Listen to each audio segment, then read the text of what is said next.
Good afternoon and welcome to another in a series of TalkSports, our Saturday sports special. And I want to wish everyone a pleasant weekend, hoping that everything is going well. And this time we do, keeping our thoughts and prayers, our brothers and sisters of St. Vincent and the Grenadines who are undergoing the volcanic eruption on the island. We really hope and pray that all goes well for the folks, especially those who are evacuating. No doubt we continue with our program this weekend, and this weekend we move to the sport of boxing.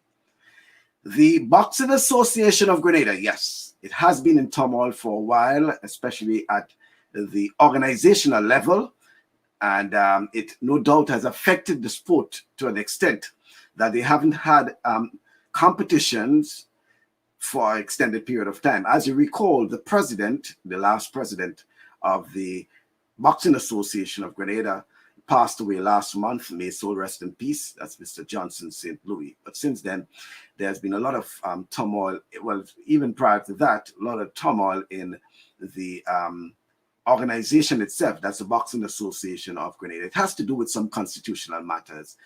And since then, they have been trying to rectify that. Well, a team of former boxers, I should say, officials, have been trying to get things back on stream in terms of the Boxing Association of Grenada, because at one point in time, Grenada has been one of the leading boxing associations in the Eastern Caribbean, the OECS in particular, and a lot of the boxing associations in the Eastern Caribbean have really taken a page from the Grenada context that's prior to what's happening now.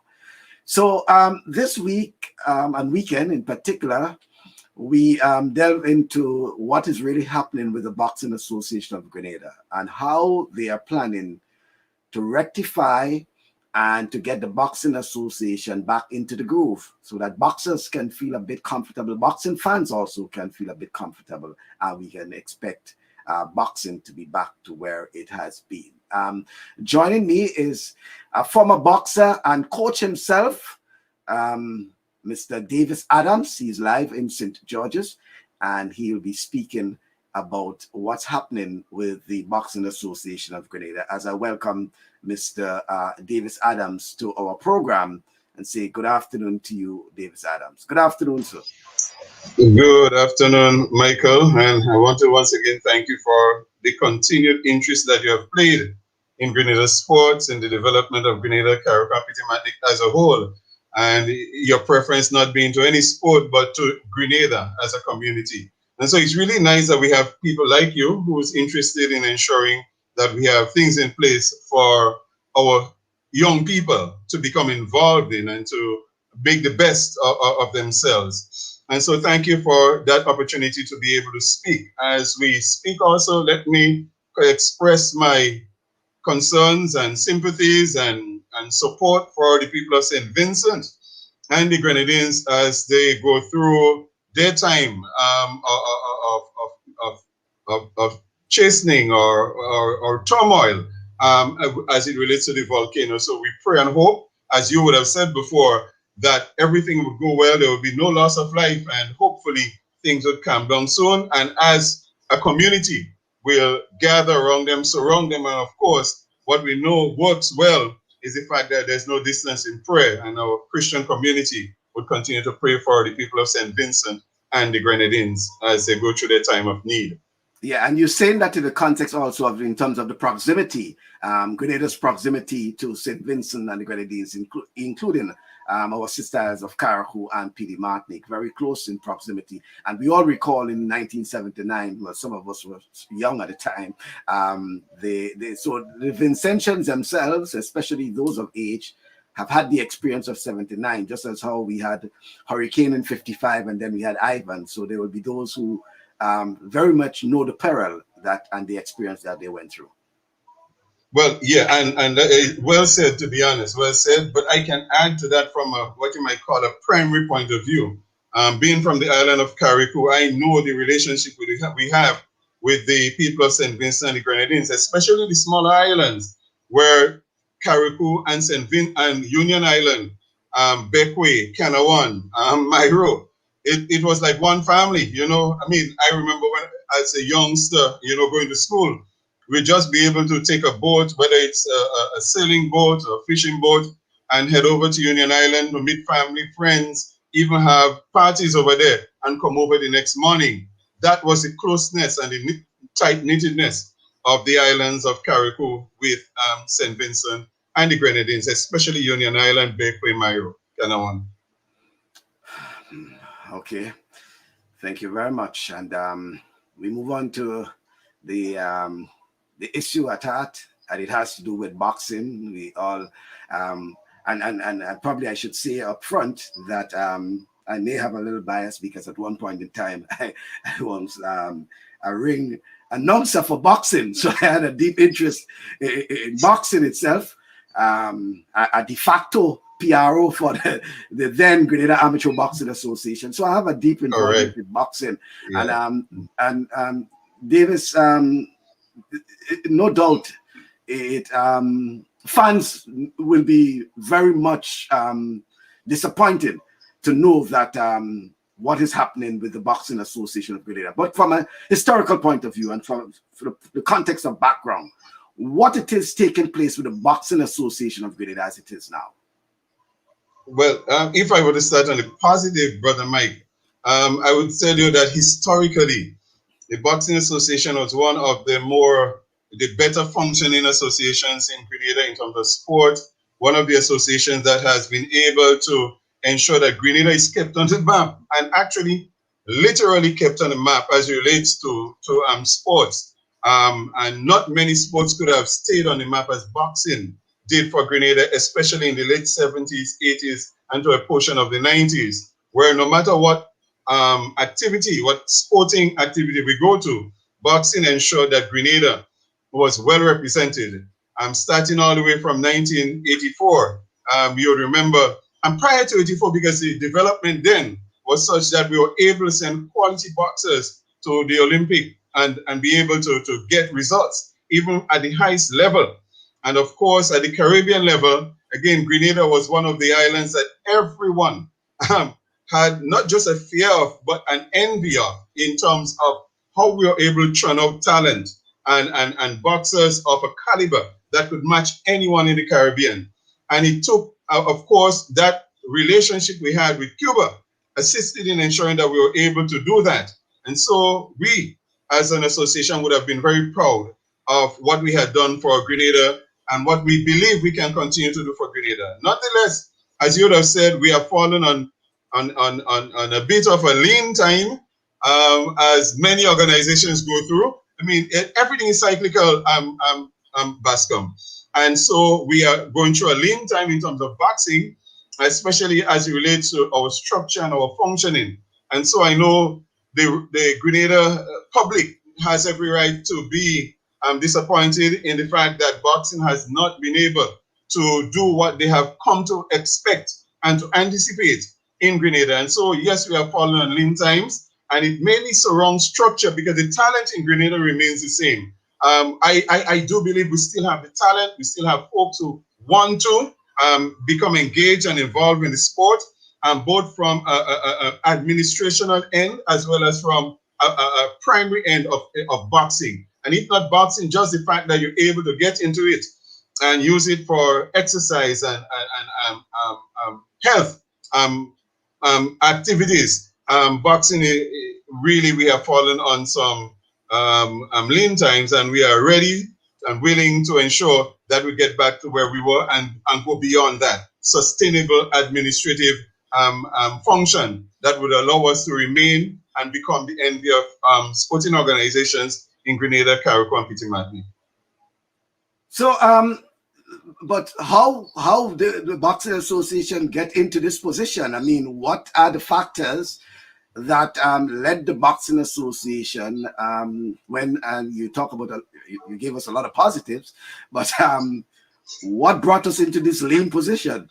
Well, it's not difficult. I'd be honest with you. the issue of boxing and the downward spiral to a great extent started with the fact that we lost our home.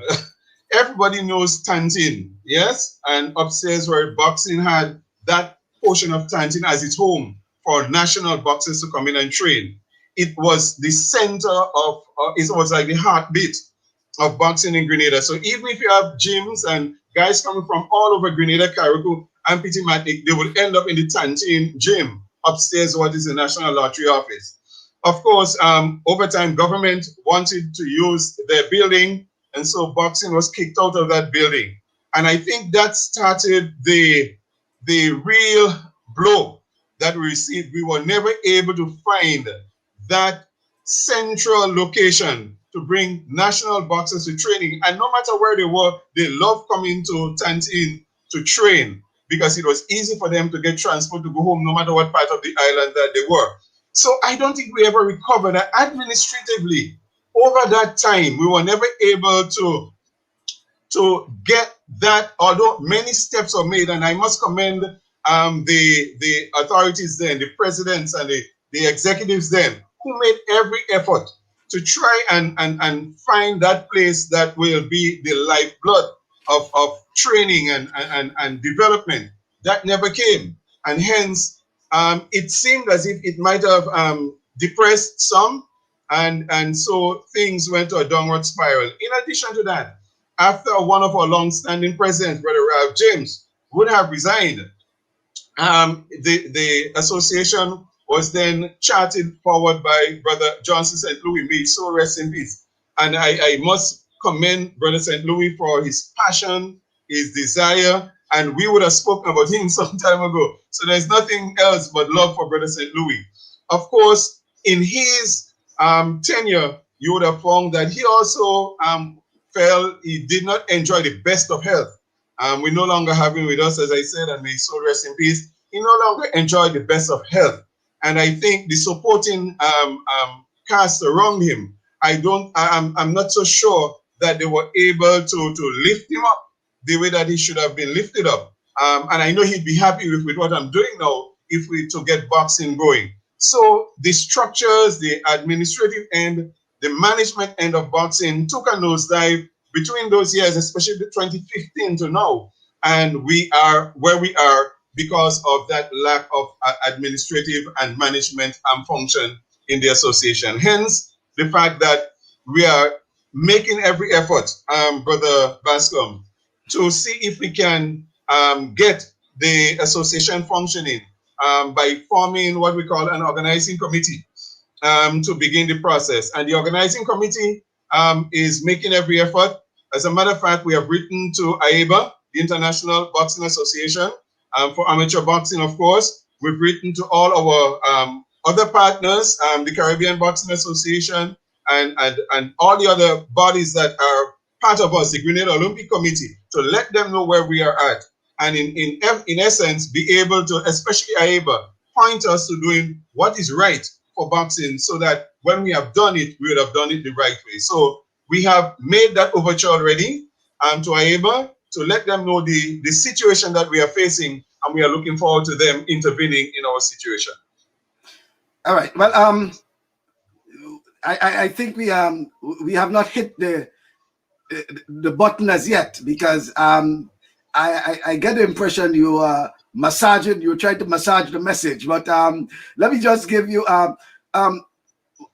good day, Grenada, from St. Lucia. David Christopher could be someone who follows boxing from St. Lucia. And Wilbur Thomas is saying is a Carnage Boxing Gym, not Tantin.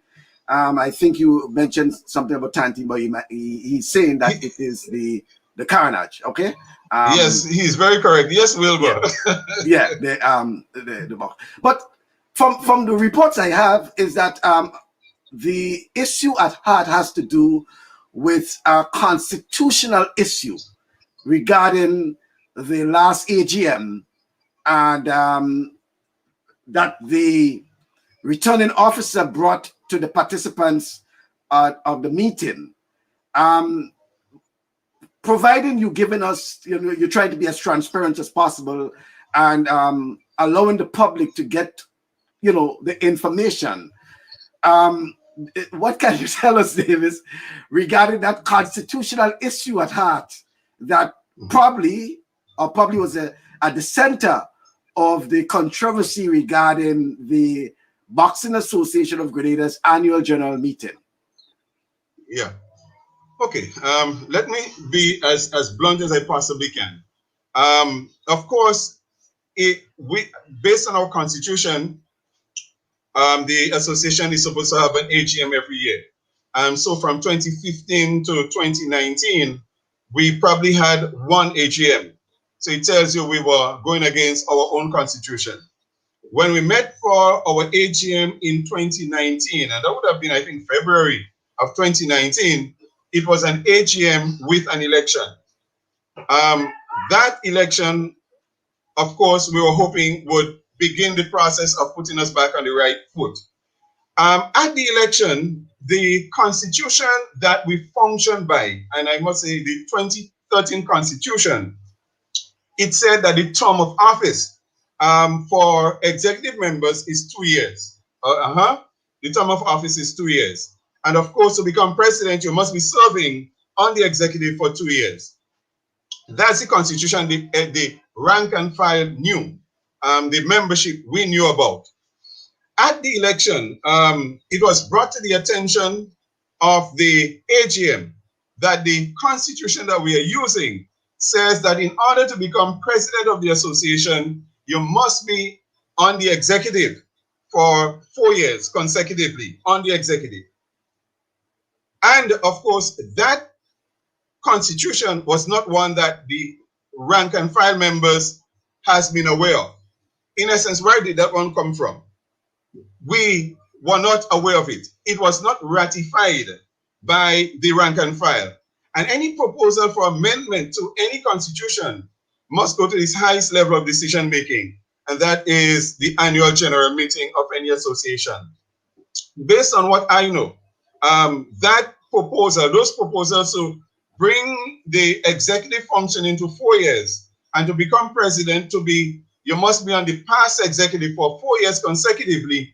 We were not aware of that, and hence that would have debarred almost everybody from becoming president, because if AGM was held in 2019, it basically gave 3.5 years, maybe 3 years, 8 months to every member of the executive to be eligible for president, and hence no one would have been eligible for president anyhow.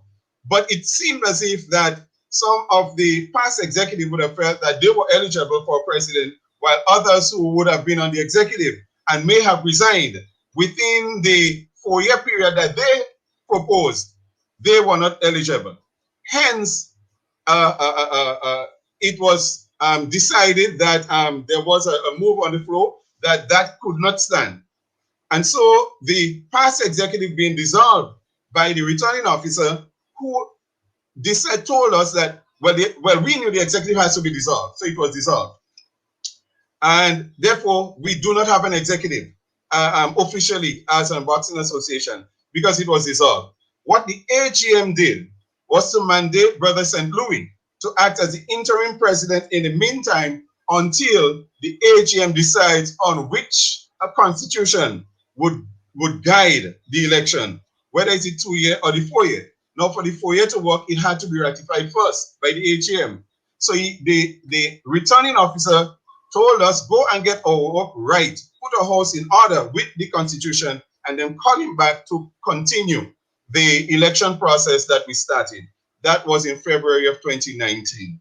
So that is the long and short of the constitutional matter that we are dealing with.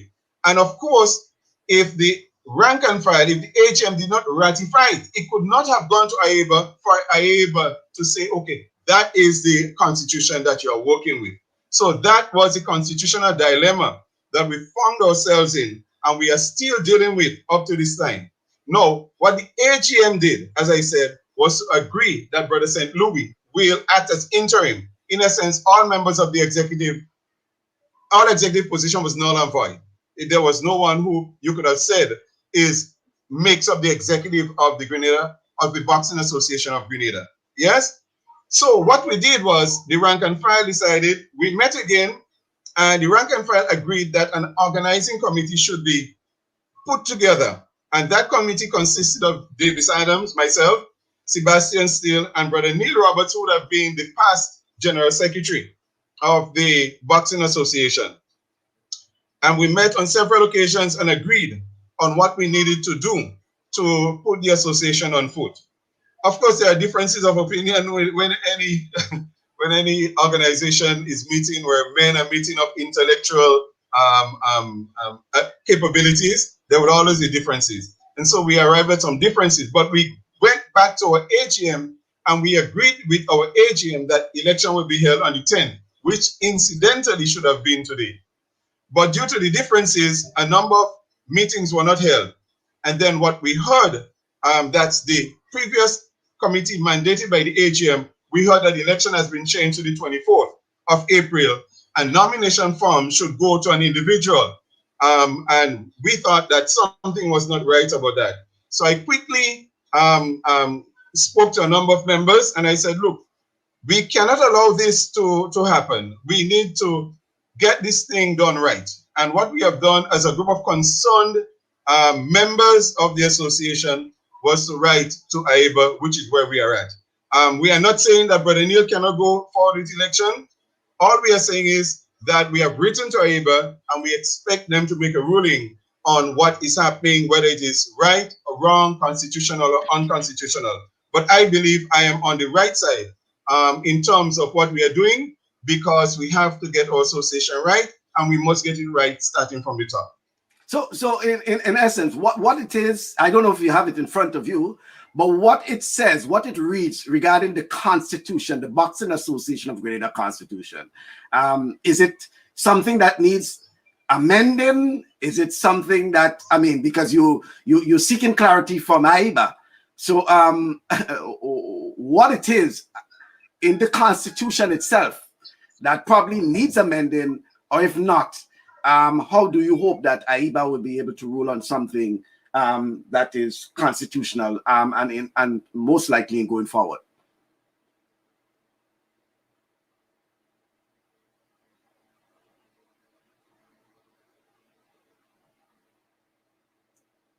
Oh, I think we may have lost we may have lost him for a while.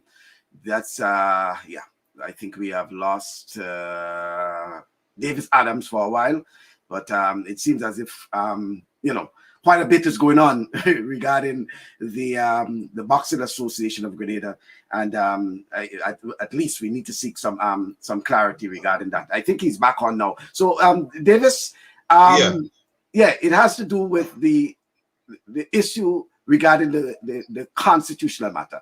Do you have the Constitution in front of you and what it says regarding that particular issue? I am.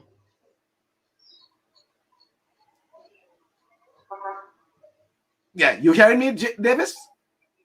Yeah, I'm hearing you now. I'm hearing you now. Right. Yes. And I question regarding the Constitution itself. Do you have the Constitution in front of you? Do you have that particular issue in the Constitution? Yes, I have the Constitution in front of me. And what it says right now. What it says. And that is, I'm using the 2013 Constitution. But is it the and that's the current Constitution? That's the current Constitution which we are working with, because there was some amendments made to the 2013 Constitution. The amendment was to increase the executive time of office from 2 years to 4 years.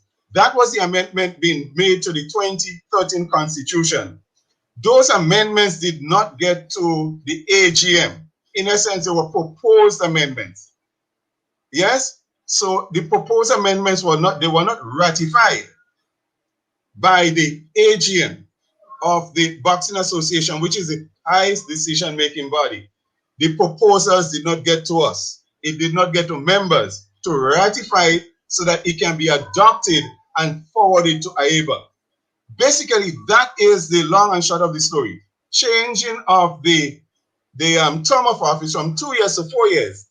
And if it changed from 2 years to 4 years, what it said was that to become president, you must be in the past executive for 4 years.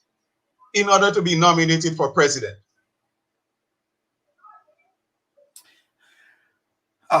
Okay, so that is the real issue, meaning that to the effect that to be elected president, you have to serve on the executive for a specific period.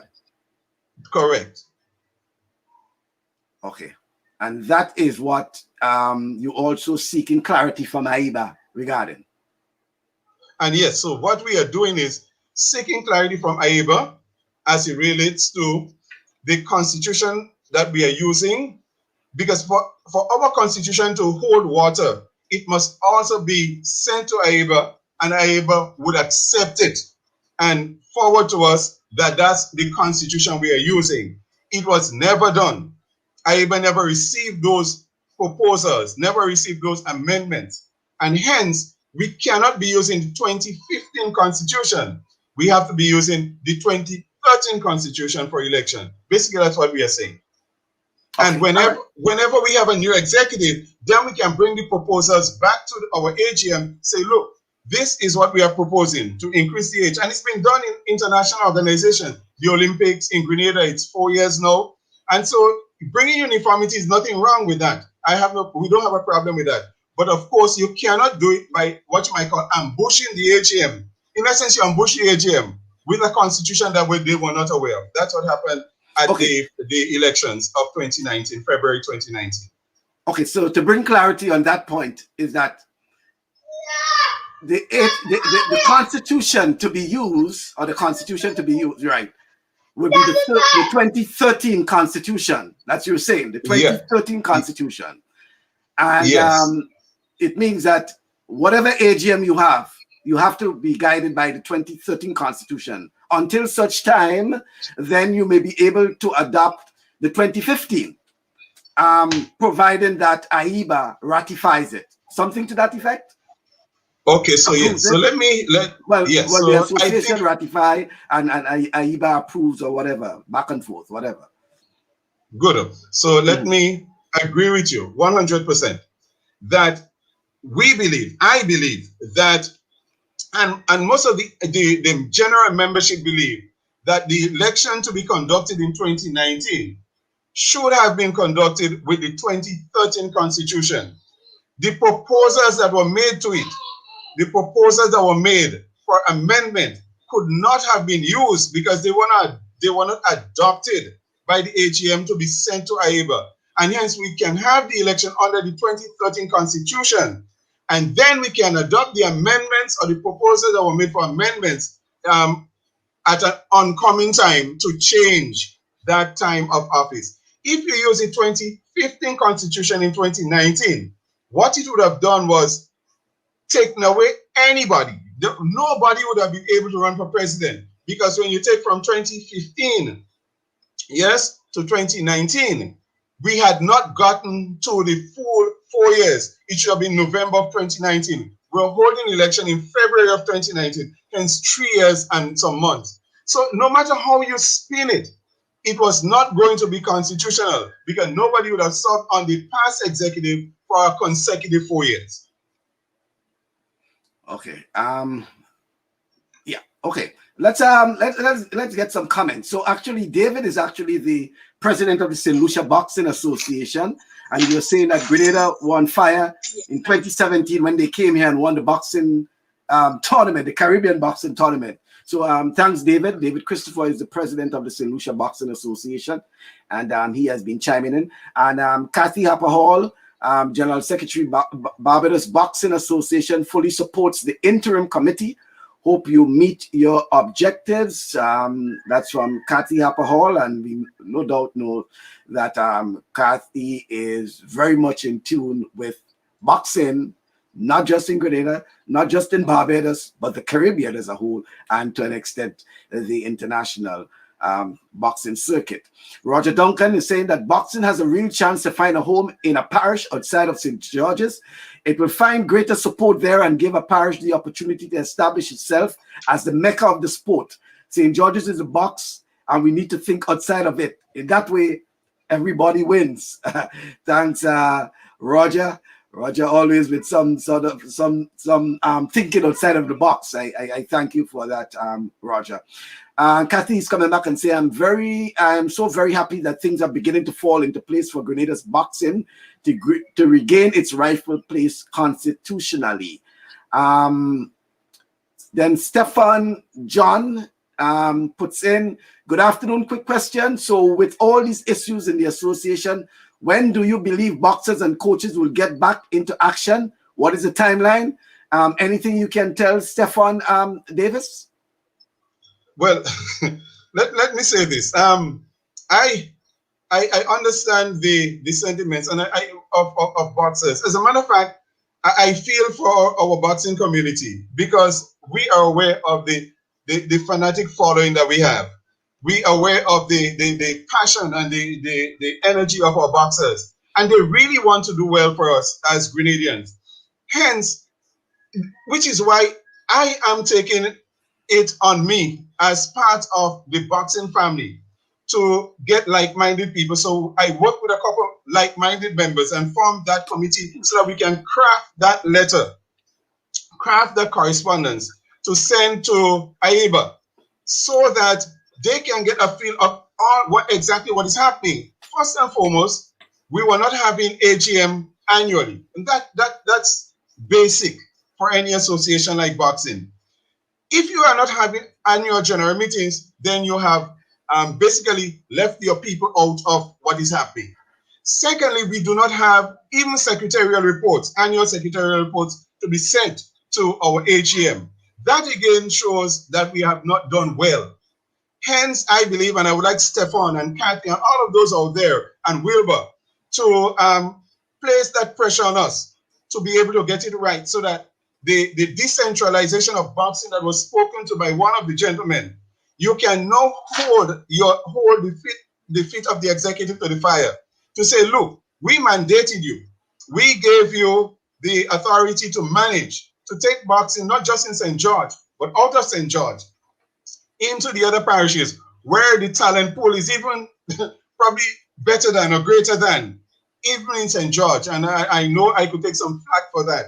And so I believe what we are doing now, being able to go out on a limb, I know the criticisms will come, but I was able to work with a number of individuals, like-minded, Sebastian Still, Lyle Bolin, Dr. John, past executive members, to come up with that correspondence that we need to send so that when we get it right, what is being asked for by the boxers and what the Caribbean community is expecting of Grenada, we hopefully, and using a terminology that's current, we can deliver that to the public of Grenada and to our Caribbean colleagues.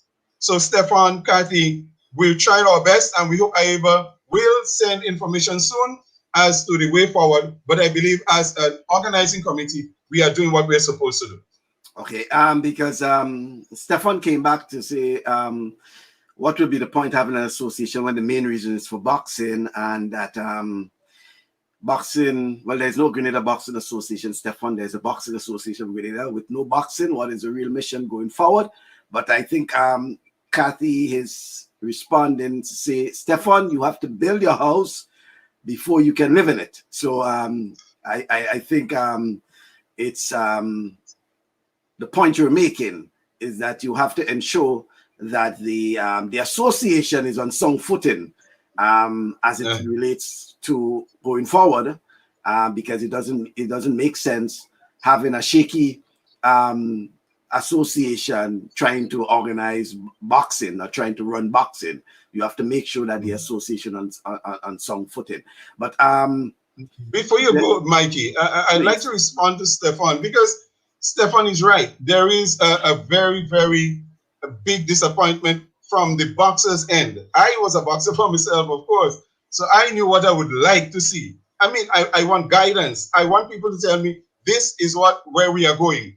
I want guidance. I want people to say, well, the tournaments we have signed up for, so you have to train. So I have a goal in mind. I have an objective in mind. I know where we are going. And as Kathy would have said, if you have a house with parents and the parents are dysfunctional, the children will not find their way. And so while I understand where Stefan is coming from, because even me as a boxer, I knew that I wanted to get direction as to where we are going. So when I have to train, I know what is my goal, what I am working towards. But if the house is not in order, then the decision making to get boxers to train, like Stefan would like, boxers to know where they are going, it cannot be done. And so, Stefan, hold tight. We will get it right. I'm sure we will get it right. And we're going to ensure that the last time we can regain as much as possible and put us on a position, on a foundation of strength. So, Stefan, hold tight. We're going to make sure we get there. Well, I assume you may want to tell Wilbur hold tight too, because he's saying once the Grenada Association figures out the internal conflict, I would love to host a boxing event, giving our local boxers a platform. So, Davis, I think your work is cut out, right? Let me respond to that, and I will respond. The truth is, Mikey, that our tournaments at Tantine they were always exceptionally well supported. So when we go to Tantine, we know we expect the Grenadian community to come out. When we went to the youth center, we knew that they would turn out. When we were at Queen's Park, you remember when we had our first OECS tournament in Queen's Park in 1985 or 86, you understood, you realized the turnout that was there. And then, of course, we had our own internal competitions that gave the fire to our boxers, that put us in a position where we were competitive no matter where we went. Even if we didn't have as much fights as others, we were competitive. And if we do not have that platform for our boxers, then of course we would not be going anywhere. So Wilbur's suggestion of having boxing, coming up with plans for competitions, I would accept that 100%. Why not have a Grenada Golden Glove for the primary schools, for the secondary schools, for our national boxers? Why not have tournaments in different parishes? Even when we went to Carriacou, and Carriacou, you know, is a hotbed for boxing talent. And of course, I'm from Carriacou too. So the Adams is from Carriacou. Everybody remember Joe Adams, one of our finest heavyweight boxing champion. Everybody would remember how much he did. Of course, no one can forget people like Sebastian Steele and Kenneth Joseph. All those are boxers whose teeth were sharpened in Carriacou. And Carriacou is still having that sort of a passion, that sort of organization. What is happening is Carriacou does not have the forward progress. They do not have goals and plans from the executive of boxing in Grenada. And hence, Carriacou is at a standstill to an extent. Boxers going out and train, but not much to be done.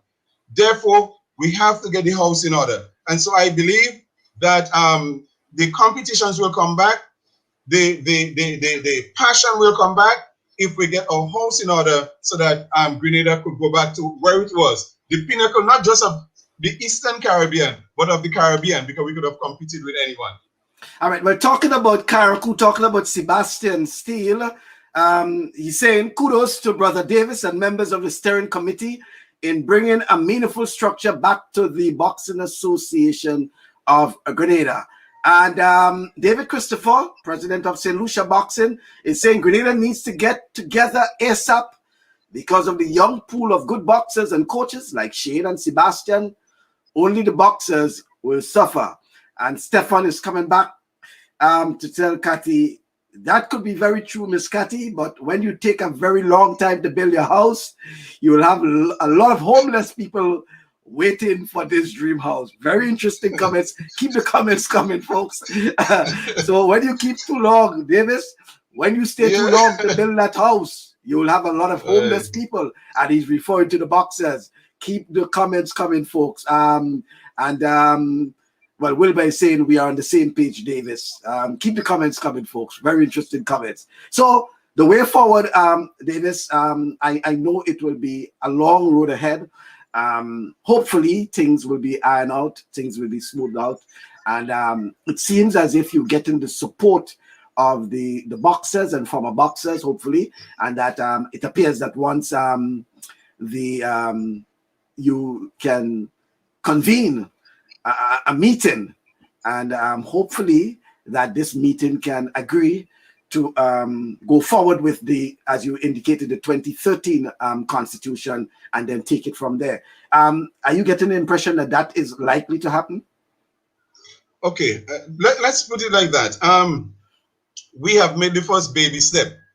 It took a lot of planning, and I must commend all the members of the like-minded members who got together to craft a correspondence to AIBA and to the other bodies in the Caribbean to let them know where we are at. Because I believe our Caribbean brothers, as you would have noted from St. Lucia and Barbados, would like to see Grenada back on track. So we crafted that letter, and it was sent to the Ministry of Sports, it was sent to the Olympic Committee, it was sent to AIBA, it was sent to the Caribbean body, and it was sent to all Latin American Central body. That letter is to let them know where we are at. So we believe that we're going to get some traction on that. In the meantime, I take the opportunity to reach out to the other members to tell them that we welcome everyone on board to this new development. Brother Roberts, who was part of the previous organizing committee, I take on my own to extend that olive branch to him to become part of the structure, the functioning, the organizing, and getting us back together in a cohesive way, in a way that's not confrontational, in a way that will lead to the Boxing Association regaining face, regaining structure, regaining the support of members and the rank and file, and we can go to anywhere, any part of Grenada, whether it be the schools, the ministry, the Olympic Committee, and we can say, this is where we are at, and they will be proud and say, we want you to do well. So I extend that olive branch to everybody to come on board and listen for the developments as to when we're going to have another annual general meeting of members, yes, of members, so that we can put this thing together. It must not be one person who is saying, send me nomination forms so that I would know who is nominated. It must not be one person to say that I am in charge of organizing the election, which is what is happening now. And hence the like-minded committee coming together and deciding if we cannot get through in that way, then we can go to the ultimate authority to tell them to intervene in this situation and ensure that our house is in order. I know Mr. Grant will be happy to know that, and that's one of our long-standing coaches, would be happy to know that we want to get it right. Nobby has been with us since, I mean, you cannot even think of how long ago Nobby has been the body of coaching in Grenada, and he's still around and still wants to see us grow. As I said, Brother Johnson would have died, but I know he'll be proud of the fact that efforts have been made to get this done. Whether it is liked or not by individuals, he would be happy. So I am reaching out to everyone. If they want to be on board, to contact us, contact me, contact Sebastian, contact Rufus, contact Nakita, contact anyone, and find out what next. Give us your suggestions. Let us meet as a general body and let us chat the way forward. But in the meantime, we await AIBA's ruling on what is happening in Grenada. Okay. Some comments coming in. That's Dr. Deborah and Stevens. John is saying boxing should be respected. The boxers have done well in recent years. It's not good to fail them. The way is to get the way forward, rather, is to get the house in order. And Ishan Munir is saying, proud to see Grenada boxing getting back on track. Boxing provides a vital outlet for many, and it ought to have the support it needs to provide the opportunities that boxers deserve. And Dr. John is saying that transparency is a must. Interesting that you mentioned also the name of Norbert Grant. I think it's MBE, BEE, whatever. But he is Yeah. a one who has MBE, been yes. MBE. And I think, if I'm not mistaken, he's actually in his 90s, right? And Yes, Nobby's in his 90s at this in his time. 90s, and for all that it's worth, still has an interest, still has boxing at heart. And again, I'm saying, if we are to really recognize those people who have been providing that sort of support to sports, and I say sports in general, Norbert Grant is one who obviously will get a gold medal for his support. And to boxing, he would have trained and coached many of our boxers over the years. And still continues to have that interest in boxing. If you have boxing today, I'm certain that he will find his way somewhere or the other to be around the ring. Norbert Grant has given quite a bit to boxing, and I believe that that sort of recognition should be made to Norbert before he leaves us. And if it's one thing that this interim committee could do, is to ensure that the Boxing Association of Grenada is back, the house is back in order. At least that will also pay respect to not just Johnson St. Louis, as you mentioned, and other boxers who would have, not just administrators, but boxers, the Trevor Twaits and others who would have left us, is to ensure that the Boxing Association is back in order. Yeah, you go on. Yeah. There was a comment by someone just before Deborah Stevens joined. I wanted to comment on it. I think Ilhan, it's almost like an Arabic name. Yes. It's important. And I wanted us to spend a couple minutes on that, Brother Bascom. The issue of providing outlet. Now, when I got into boxing, I got into boxing as a student, continued to box as a teacher, continue to coach as a teacher, continue to be interested in boxing as a school principal, which I am now. I have watched boxing provide that outlet for a tremendous amount of young people. I'm starting with the males. A tremendous amount of young males. If boxing was not present for them, I shudder to consider what would have been their outcome in life. I shudder to consider where they would have been in life. Boxing has provided that outlet. In addition, not only an outlet, but it has also provided a platform for life. Experiences gained, relationships developed, contacts made through boxing. Many of our boxers are no longer in Grenada, or former boxers. Many of them are in the United States and England and in other parts of the Caribbean. And this became possible because of boxing. They're able to earn a living. They're able to work. They're able to provide for their families. That's what boxing has done. So they may not have become professional boxers, but boxing provided a platform for them to be able to harness that sort of energies that they had. And in some cases, it would have been deviant energies that would have allowed them to be in places they should not have been. I am happy to see many of our boxers became gentlemen, became good citizens, became good fathers, became good providers. So boxing is not only for the sport and the glamour of the fight or the day, but we are hopeful the experiences gained, what you learned, the discipline that you picked up can be transferred. So the comment that was made of the outlet for boxing, people could get into boxing just for the fact that it helps them to become what they want to be. It helps them in terms of their health and their wholeness, physical health, mental health. Boxing has done that for so many people. And I'm very, very happy to see that comment made.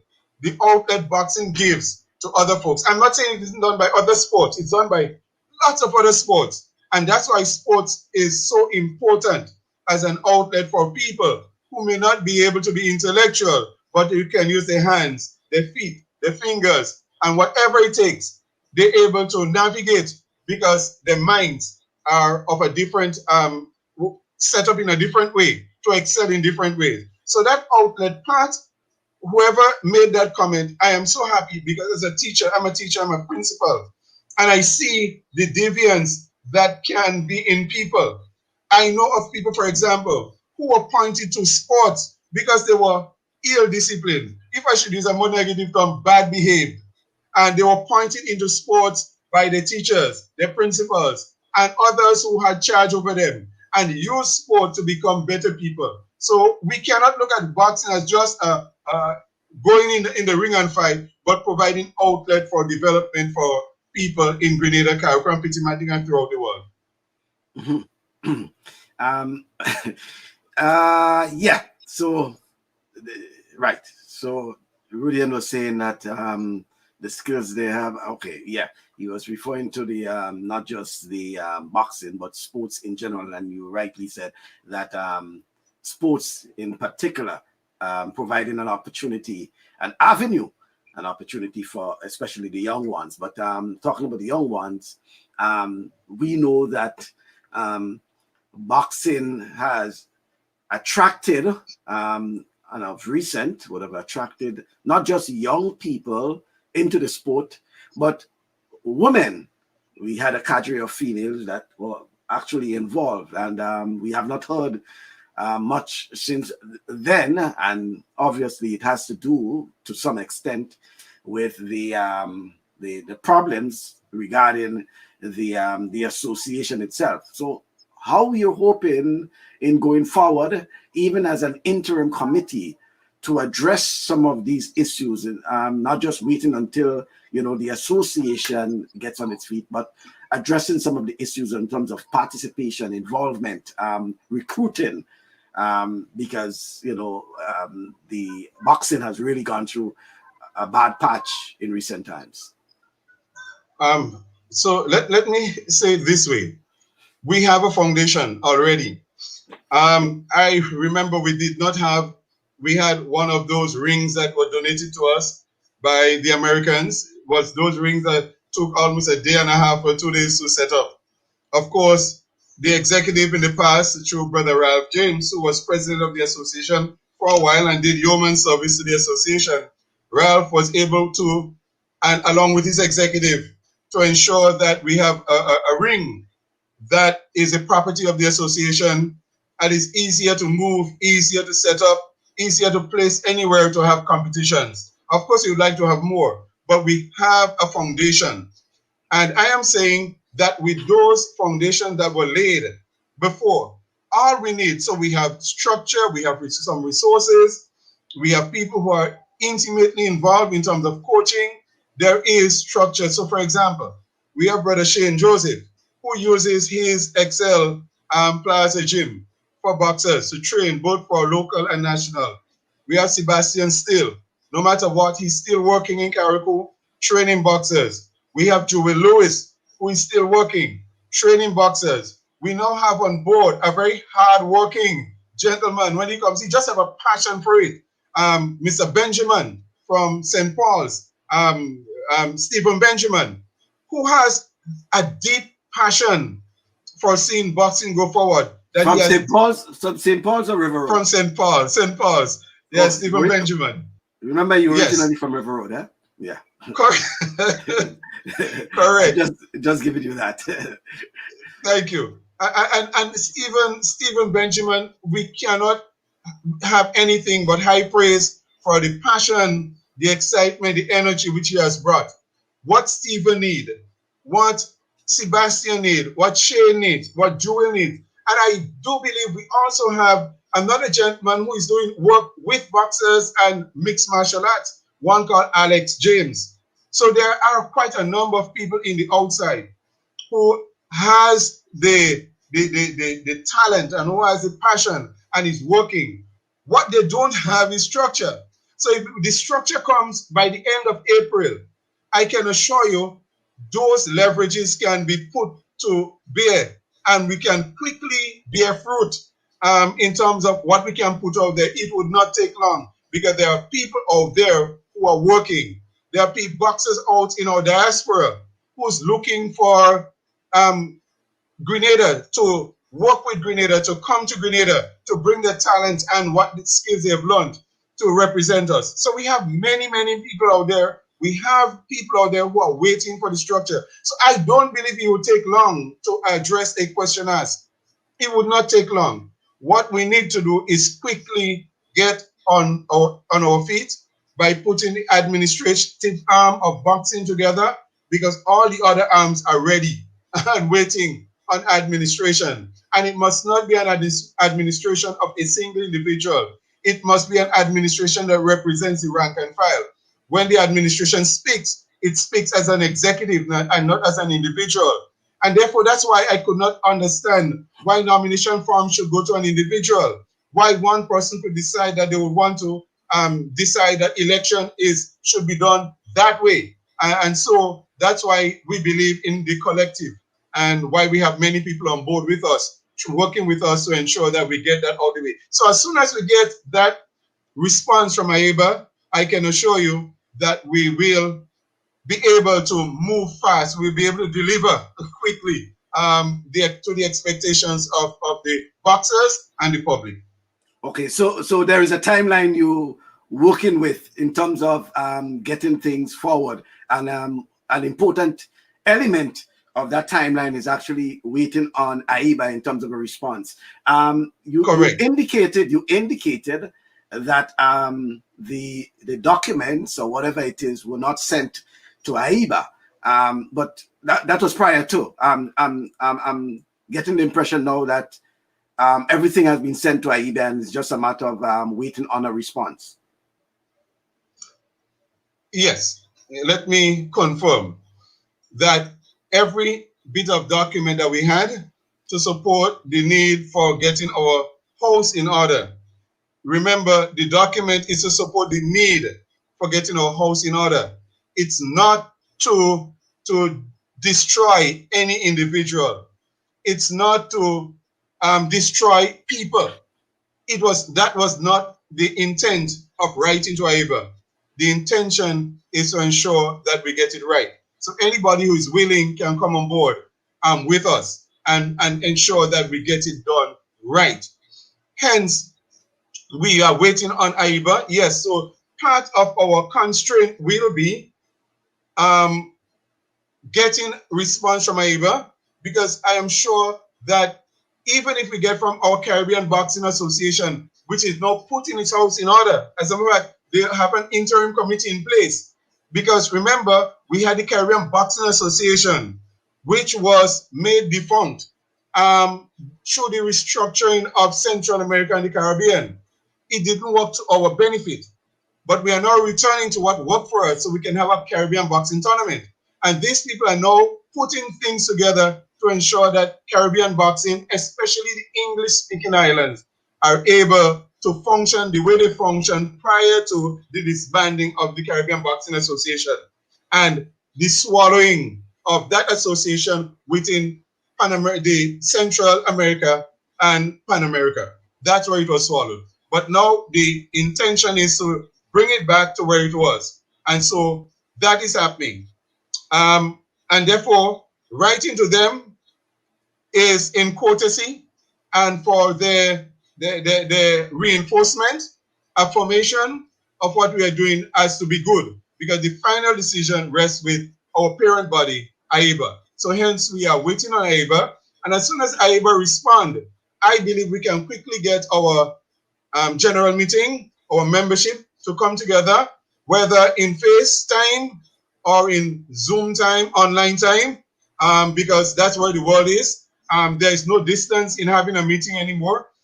So Carriacou don't have to come down to Grenada to have a general meeting. Boxers in the diaspora who are members of the association and financial members don't have to be there in person, and we can send out that invitation to all and sundry that we're going to have that meeting, and we're going to decide exactly based on what AIBA has told us. We'll decide how we're going to go about structuring ourselves, getting our executive back together, putting our plans together for the year and for 2 years and for 3 years and for 4 years, sending our financial statement to our parent body, having minutes to send out to our members, and to the Olympic Committee so that we can access the funding and the support in whatever way. Even now, even without minutes, AGM, the Olympic Committee is still funding boxers going out, hopefully, to qualify for the Tokyo Olympics. That should be coming sometime in August of this year. I mean, we could not have had better benefactors. Even with a dysfunctional executive, we could not have had better benefactors. So we still have Tristan Brooks and we still have Rufus Clement, who are scheduled to leave this country at some point soon to go off to Argentina to take part in the qualifying tournament. So there are things in place, and I'm asking our boxers to hold tight as we put structures in place to bring the association back to light and back to energy and excitement. And as Stefan said, put the dream house in order, right? Yes, yeah. I agree, Stefan. Yeah, but you know, the important aspect too, as you indicated, is getting the cooperation and the support, not just of the public but the boxers, and hopefully that they do understand, you know, what is happening. And I think part of it has to do with the message, you know, getting the message out, the being transparent as possible. For those who probably just joining us, in terms of the interim committee, who are those actually involved in the interim committee, whether it's a chairman or acting chair or whatever, but who are the members of the interim committee? Okay, so the interim committee that I formed, in speaking to several members of our boxing family, we have a former past secretary treasurer, Nikita Noel. We have Sebastian still as a coach, representing coach. We have Rufus, Rufus Clement, who is a boxer and he's getting ready, preparing to go to Argentina for the qualifying tournament. And we believe I try to get across section. I have Dr. John also, who was a past executive member. And as a matter of fact, she's on the medical committee of many organizations of AIBA. Dr. John is also a part of that committee. So we go to her for advice because she's been traveling the world doing medical for various boxing tournaments in the Caribbean, Pan America, throughout the world, invited to so many things. And so we are able to go to her and ask her to be an advisor to the committee also. So we have, as I said, Sebastian Steele, Rufus, Nikita, Dr. Deborah and Stevens John, and myself making up that committee to ensure that we get a cross section. We get boxers, we get coaches, we get folks in the medical field who can assist us in charting the way forward. And because they have so much interaction with the international community, Dr. John is able to give tremendous advice to the committee so that we can move forward. So that is what the committee is made of. And of course, we take advice from anybody else who would want to be part of and want to sign in and want to give us whatever the advice that they can give so that we can take boxing forward, even in terms of structure, in terms of plans for boxing, where, what, how we can do things. In terms of where do we have gyms, we used to have a central gym, and there's a gentleman who made a comment that, and he's correct, why not go to the outer parishes, because we seem to want to put everything in St. John's. This should be the vision of a new executive. That is to be able to not localize boxing in St. George, like the Thomas St. George only, and believe that there's no other talent in St. Andrew and St. Patrick and St. David.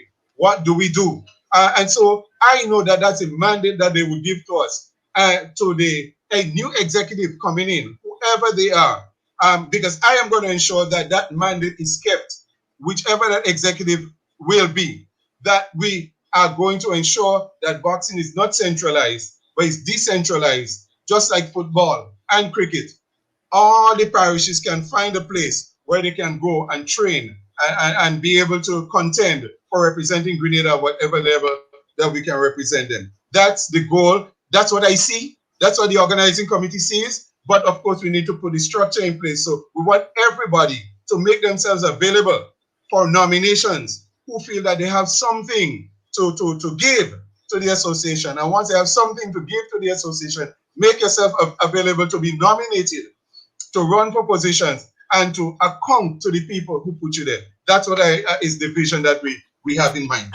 Okay, I may have mentioned interim committee, but thanks, Sebastian, for correcting me. I think it's a steering committee because steering in itself, steering in itself refers to an advisory, more of an advisory body that is, providing advice, ensuring the delivery of the outputs of the projects, etc., etc. Dr. Deborah Stephen John is saying Lyle Bullen, referee judge. I think it's correct. That's another member of the committee. Yes, that's the other member I forgot. Right, a steering committee. And Roger, as usual, is saying that the association needs a social media expert. In this day and age, I think it's important. It may not be an expert, but someone with some sort of knack for social media, because the messaging, as I keep saying, a lot of the problems we have with functional associations sometimes, it has to do with the messaging. And, sometimes, and as Roger will indicate, as it relates to social media, gone are the days of just a public relations guru. You need someone who is more or less has a knack to social media and can get the message across social media. Very important indeed, because it's important for the not just the boxers, but you want your fans, you want your sponsors, you want others to be you consider them stakeholders, important stakeholders, and you want them to be involved. But it's interesting to know that there are timelines, and hoping that you can meet the timelines. I'm hearing from you things like the end of April, which is a matter of probably 2 or 3 weeks. And I'm hoping, Davis, that is not a situation where you trying to bite too much too quickly. But it's meaningful and achievable timelines. Is there any way that you think that based on how things are going, that you will be able to achieve those timelines, you will be able to achieve those targets, bearing in mind that the most important element now is that of a response from AIBA? Yes, Brother Bascom. I think we will be constrained only by AIBA, because all the boxers basically are, we basically communicate very easily. So but knowing for a fact that AIBA has its own internal problems as well, eh? Yeah.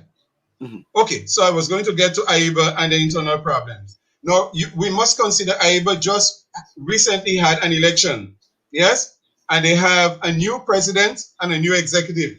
And the new president and new executive, I must say, are aware of boxing being in a very poor standing with the Olympic Committee, the International Olympic Committee.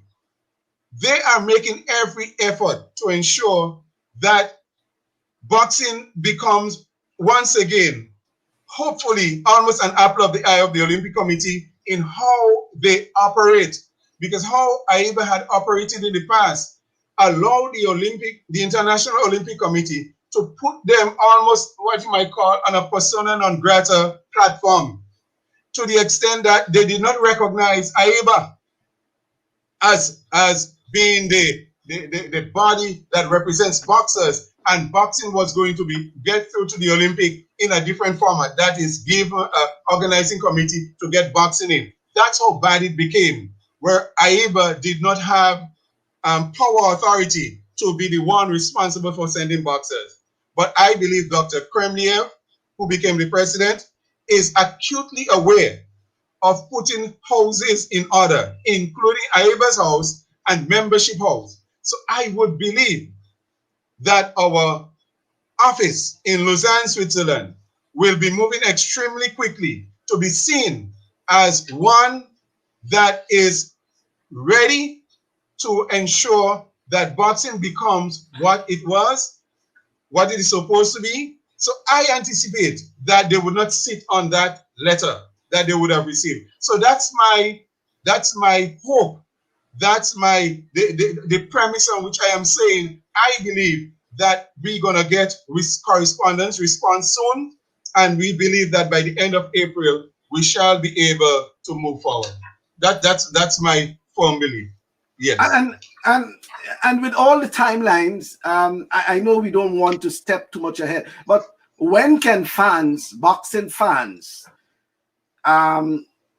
start seeing boxing? I mean, it takes a while, and you know, you raise an issue there regarding the ring, because I know, and I don't know of recent how it has been, but I know previously how much it takes in terms of if you have a, let's say you have a boxing tournament on a you have a boxing, you know, card on a Saturday, for example. The on a Friday you have to get the ring, you know, down, and it takes quite a while, and a couple folks to put the ring up, and you know, all these sort of things. You have to have the truck available. I mean, the whole logistics regarding that, and especially where sometimes you used to store the ring, and then if you have the ring, if you have the tournament in Tantine, or you have it at the youth center, for example, getting it to the actual venue itself, putting it up, and showing everything in place. You know, the logistics for hosting a boxing tournament, a card, you know, it takes a lot. But, you know, the fans don't really, you know, care much about that. They just want to see boxing, you know. So I don't know if you factor in these things in terms of your timelines, but when can fans rest assured that they will be able to see boxing once again on the sporting calendar? It's a question that I believe will be answered in the affirmative, and I'm speaking on on knowledge. For example, Brother Stephen Benjamin, has a gym with not just boxers out of school, but boxers in secondary school. They are waiting with bated breath as to when we can have a tournament. The only reason we can't have a tournament is because we don't have the people tasked to organize it. We don't have an executive in place. Sebastian has a gym filled with folks from Carrico. Shane has members coming to his gym. It would not take much for us to be able to get Tantin playing field, get the youth center. It would not take much. And I can assure you, because of the goodwill that we have, because of there, folks will be hoping that they can see tournaments coming up. Should we get response quickly? Should we have our AGM quickly and have our election quickly? I can assure you, Brother Bascom, that before the end of May, we can have at least one or two tournaments taking place to give our boxers just a level of what you call appetizer going forward, a level of knowing that we have not forgotten them. And I believe that's all they're waiting on. But the structures are in place, the gyms are in place, the coaches are in place. What we need is the association. And once that is put in place, Wilbur will be able to see FaceTime, boxing streamed on Facebook in the United States as an athletic director at a university. Wilbur will be able to see that. Our diaspora will be able to see that. Tristan in Canada will be able to see that. Rufus will be able to see that. And we may be able to get many of them coming back to our to having tournaments in Grenada and be able to input into it. So I cannot give an exact time, but I believe by the end of May, for the latest, we can have tournaments because the structures are there. It's just waiting for organization and input from an executive end to have that done. So I'm not worried about getting a boxing tournament together because we have the physical resources there to do it. It's just a matter of going out to our stakeholders or the companies who would have promoted us, the companies who would have donated to us, and the Olympic Committee that has been doing yeoman service for us, who has helped us no matter what situation that we are in. And they, I'm sure, will work with us to ensure that we get our first tournament back together and get it done well. So I'm very hopeful, very, very encouraged by what is happening and the responses that we are getting. I am very, very encouraged. As I said, my thing is everyone make themselves available to assist. And once they do that, I think we will be able to get our association and boxing back on the map for Grenada in the near future. Well, Sebastian is saying that Carriacou and Pitimatic in the competition mode. So I know you can't leave them out. And Roger Duncan is saying Mr. Adams presents himself credible and deserves our support to advance the plans and programs of the BAG. Roger, just to let you know that it's no more the GBA, but now the BAG, Boxing Association of Grenada. And Mr. Adams has my support. And Dr. Stephen Johns is saying if the COVID pandemic permits, so I assume in reference to having boxing tournaments, providing that the situation with the COVID pandemic as it has affected not just boxing, but other sports. But I think it's a good excuse for boxing for the time being. And I'm saying for the time being, because there's hope that probably as soon as the pandemic is over, hopefully, that folks can be, start moving out, going out again and converging and watching sports. And one of that, obviously, be boxing, hopefully. Boxing. But what is the situation regarding the equipment? You're talking about resources available, and it's just a matter of the only thing is the organizational support.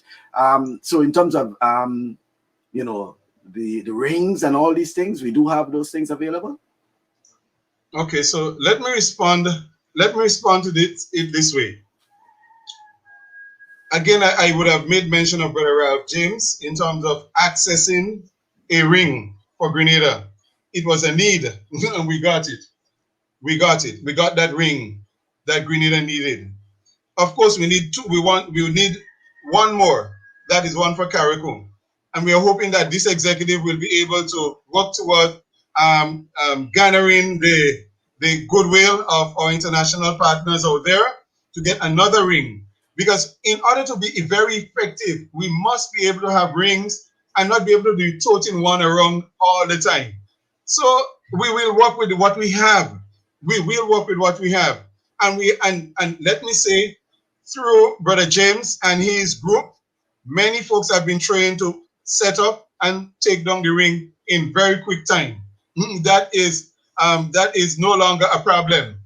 We have Imrod and a group of folks that have been trained to set up and put down the ring.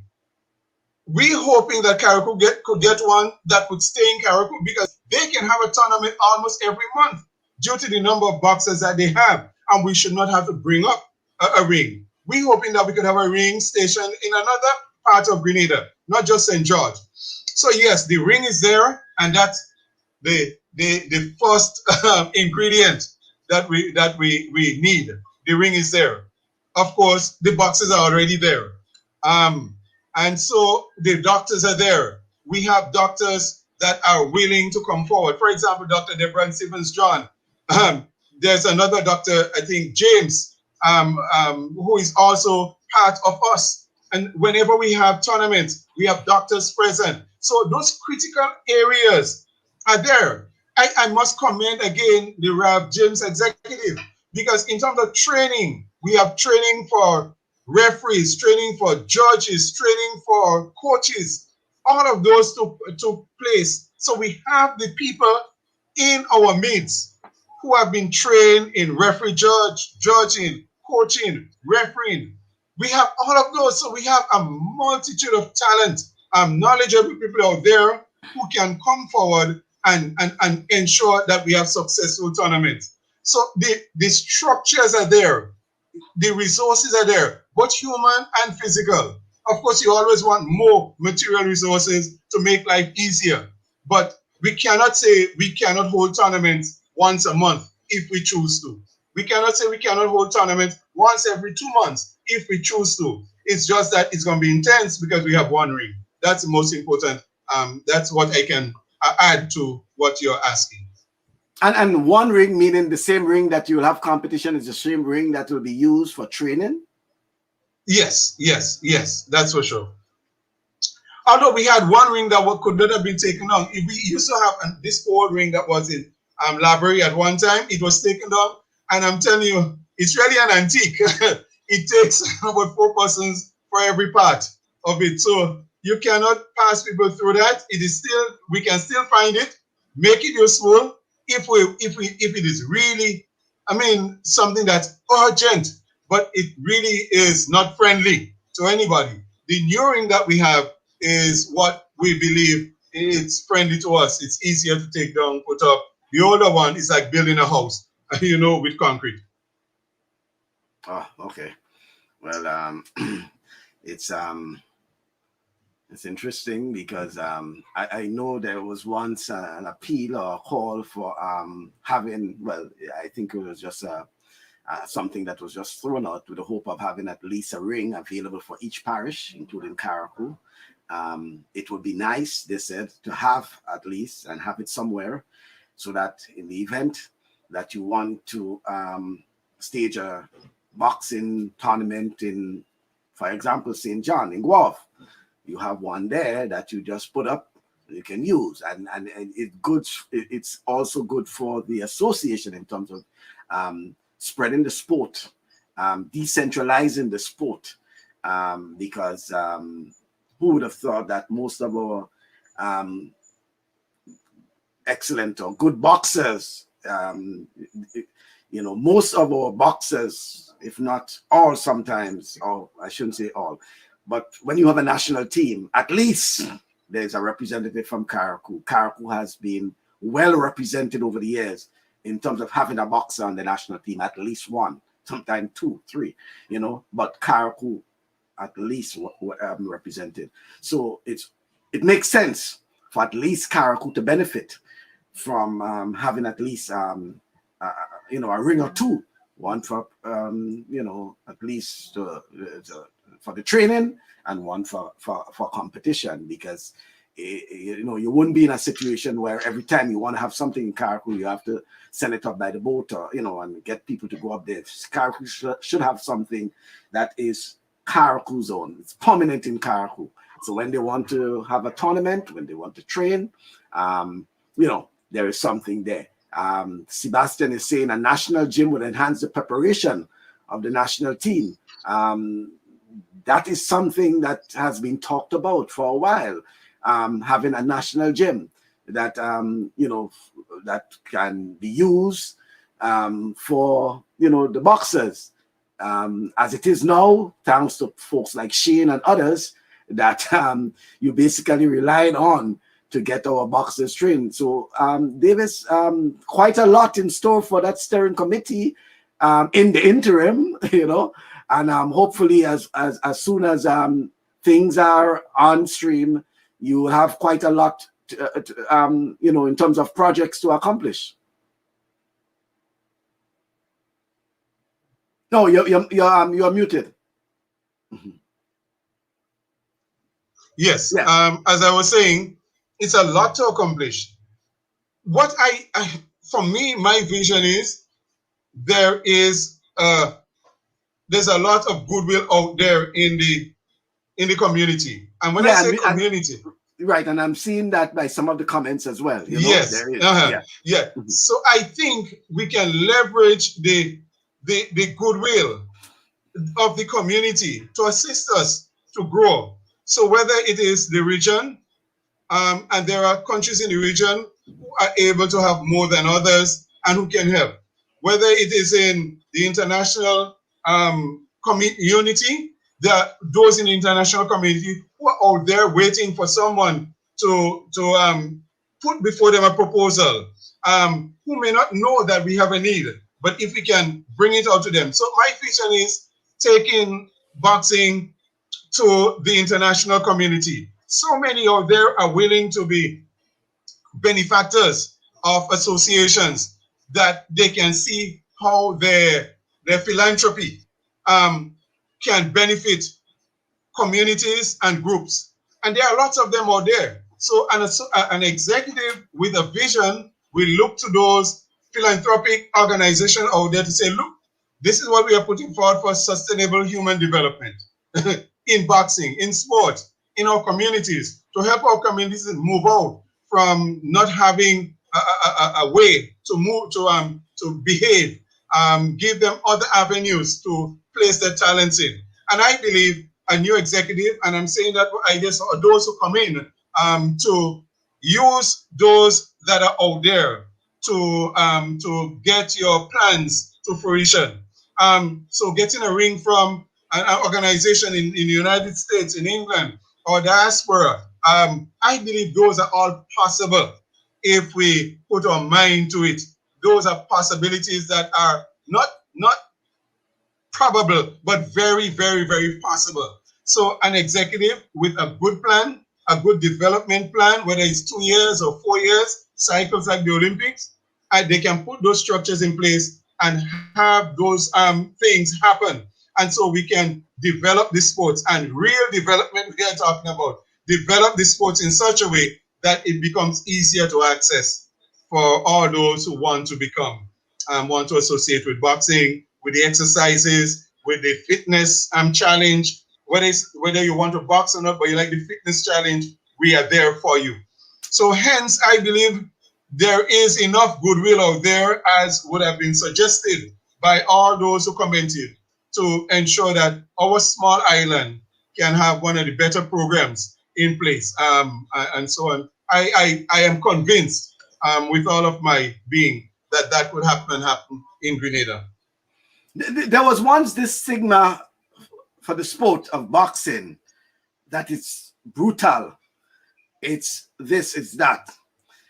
How, for a parent listening or watching, how do you convince that parent that boxing is a very safe sport and that it's safe enough for their son or their daughter to participate in?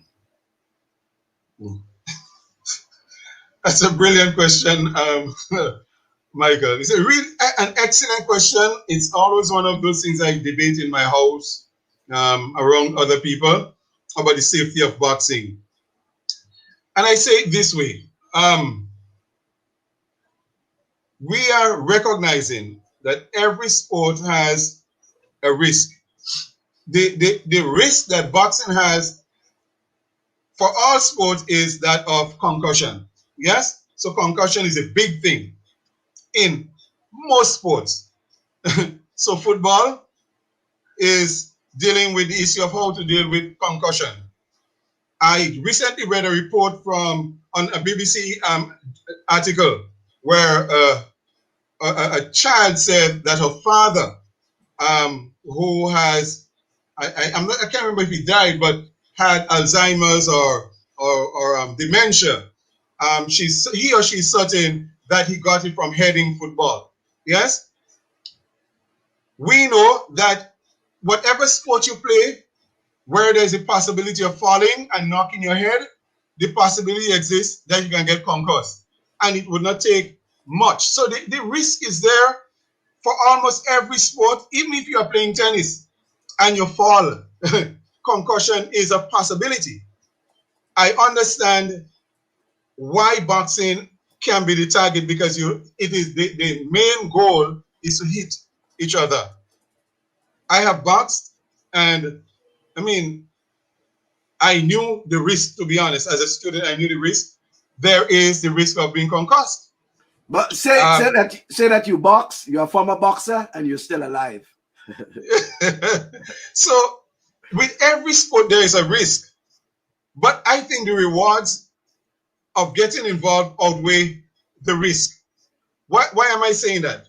There's always a possibility that something could go wrong in any sport, but we don't look at that possibility most cases, we look at what the results can be for the person. So yes, I agree with parents who have that sort of concern, but I also let them know that the possibility of your child being harmed in boxing is as low as the possibility of your child being harmed in football. It's as low, it's probably even lower than the possibility of the child being harmed in American football. So boxing's possibility of concussion deaths is as low as any other sport. It's not greater than any other sport. And as with all other sports, boxing is aiming to make the sport safer by ensuring that you always have that sort of a health aspect to it. That is the training, how it is done, what people should observe in the training. What when the boxing itself is taking place, what the doctors being available, and any sign of the referees being trained to ensure that no more is given than what you see, that a boxer is not able to win a fight, and so you take away the boxer from engaging in further punishment. So the training, both from an officiating point of view, the issue of having doctors present to ensure that every incident is looked at, the officiating is taking place, the education in terms of how training is done, making sure that the body is well hydrated, you are not taking the body through excess stresses by trying to lose weight, and so all of those have been looked at to ensure that boxing is made safer. I am convinced that boxing is as safe as any other sport, most other sport, but like any other, there is always a risk. So you'd have someone who has decided to take the risk and they pay for it with some harm. But they would tell you, 99.9% would tell you that it was worth it for them because they understood what they were getting into. So I cannot tell anybody to that boxing is completely safe, but I can tell them it's as safe as probably any other sport based on my research that I have paid attention to. And I would easily tell my daughter or my son, if I had a son, or any nephew of mine, that I would want to train them and make them into a boxing champion. Because I believe the possibility of them coming through is so great that, I mean, you can look beyond the the little percentage. Yeah, he might be effective, but it should not mean everyone should leave the sport because there's that possibility, or else there will be no sport at all, none whatsoever. Well, that's quite interesting enough, and the comments is from referee Lyle Bullen saying that we'd rather stop 1,000 bouts too early than one too late. And Kathy Happer is saying that the safety of boxing lies in the rules and the role of the referee judges. As long as the coaches coach by the rules, the boxers should be safe. What say you? I think as a former boxer yourself, you will agree with both referee Lyle Bullen and Kathy Apple Hall. Davis?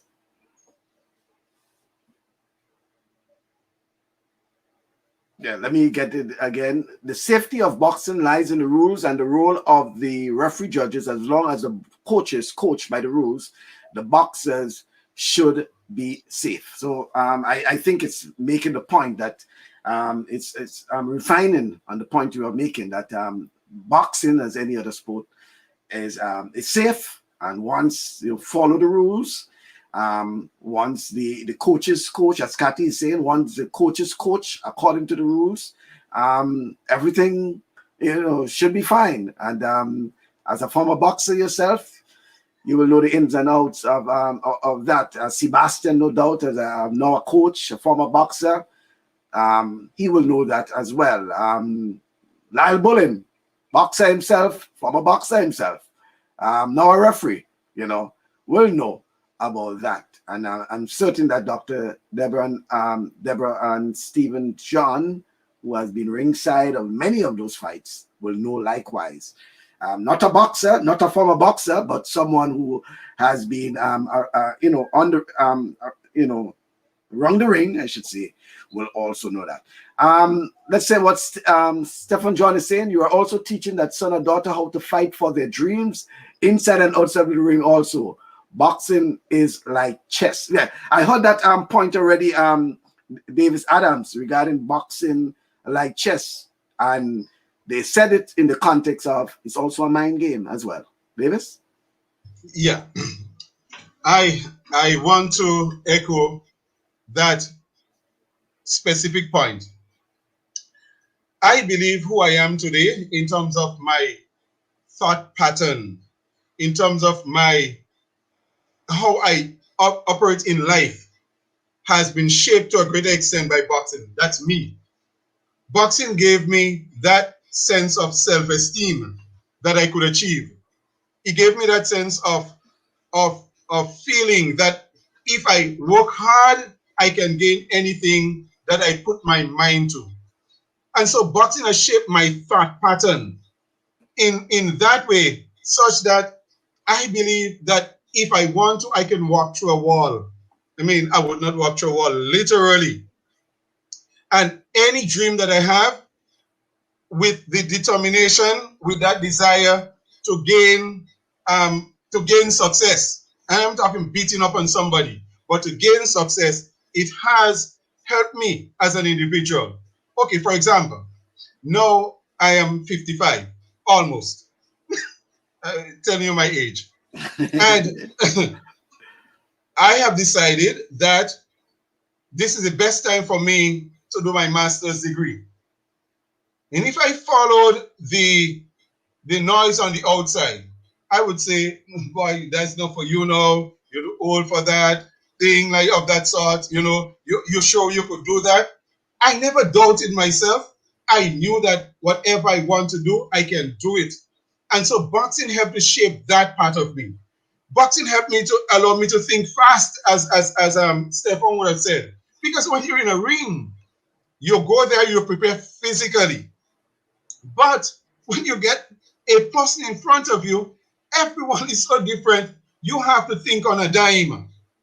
Standing on a 10 cent with your big toe, and keeping your balance. You have to think on a dime. And boxing is a thought process. Yes, there's a physical aspect, but I think the greater percentage of your success in boxing comes through your thinking. It comes through your reasoning. It comes through you being able to make quick decisions in life. And that has affected me in a positive way. I'm able to make quick decisions. I'm not saying I'm always right because I'm dealing with organizations, but I'm able to come to deciding quickly how I should go about doing what I want to do. So boxing, yes, it gives you a physical sense of triumph, that you're able to overcome certain threshold in your physical body, go beyond certain pains of achieving a lot. But very importantly, when you get there to do it, it allows you to get through to the mental aspect now. How do I get around dealing with a taller guy, a shorter guy, a stronger guy, somebody who I can overcome using my smarts? So boxing, yes, it's a physical sport, but it is mainly won through your thinking, listening, and obeying instructions from those who are there to surround you and get you to a higher level. So boxing is a tremendous sport to get involved in.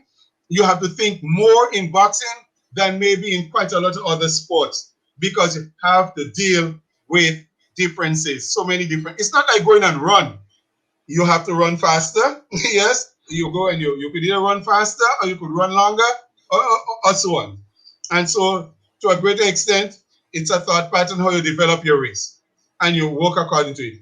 But in boxing, it's a constant mind game of chess in the ring. And it does help. It helps people in a very profound, positive way. And I would encourage anybody to get into boxing, not just for the physical triumphs and victories, but for the mental things that you're able to overcome as about training in boxing. Okay, well, here is a comment there that this is not professional boxing. In this sport, the health and safety of the boxers are the primary concern. Our aim is to ensure that the boxer is not knocked out, but is able to participate in a fair and healthy environment. I think well said there. Yeah, and I want to echo that. That is true. It's extremely true. So it starts from the gym. It starts from the coaches understanding the roles. It starts from the coaches understanding the rules governing boxing. Who do you put out? How do you put out somebody? And if, as Kathy would have said before, if you follow those, you would never have a situation where a boxer is placed in danger. So the last sentiment is extremely important in the development of boxing and the safety of boxing. If our coaches go according to the rules and follow it well, we would not have a boxer being endangered because he's overmatched, being placed with someone. So it takes a coach to be not careful, not thinking, not being cognizant of what governs him. And of course, coaches like that need to be thrown out of the sport anyhow, to put boxers in jeopardy. So I agree with the both persons who would have intimated how boxing is made safe. It is made safe in the rules, and it's made safe in the application of the rules, starting from the coach and the gym and translating into the education of coaches, referees, judges, and surrounding with the medical personnel who will be there to ensure that we have a foolproof situation with boxing.